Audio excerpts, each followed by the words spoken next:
में विछड़ल नींगर खे time news वारसनि सां मिलाए छॾियो। टाइम न्यूज़ जी ख़बर बाद अकरम पुट मंसूर भील हथ अची वियो, खेसि वारसनि हवाले कयो वियो। आदिलपुर मां ख़बर अवांखे ॾियो पिया, विछड़ियल नींगर खे टाइम न्यूज़ वारसनि सां मिलाए छॾियो आहे।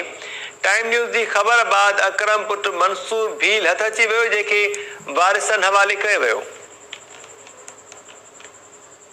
आदिलपुर मां ख़बर अवांखे ॾियो पिया, विछड़ियल नींगर खे टाइम न्यूज़ वारसनि सां मिलाए छॾियो आहे। टाइम न्यूज़ जी ख़बर बाद अकरम पुट मंसूर भील खे हथ कयो वियो ऐं खेसि वारसनि हवाले कयो वियो। आदिलपुर में विछड़ियल नींगर खे टाइम न्यूज़ वारसनि सां मिलाए छॾियो आहे। टाइम न्यूज़ जी ख़बर बाद अकरम पुट मंसूर भील खे हथ करे वारसनि हवाले कयो वियो। वधीक तफ़सील वठूं था आदिलपुर मां टाइम न्यूज़ जे रिपोर्टर माजिद अली कलवर खां। माजिद, छा तफ़सील आहिनि? ये कुछ ॾींहं पहिरां ये टाइम न्यूज़ जी ऑफिस में ये नीकर अथायो जेको हुते पहुतो, जेका पोइ काफ़ी गुलाह खां बाद न मिलियो।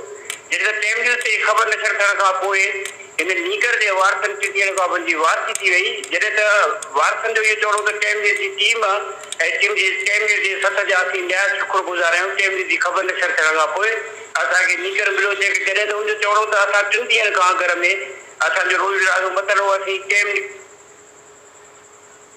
ठीकु आहे, महिरबानी अव्हांजी माजिद अली कलवर।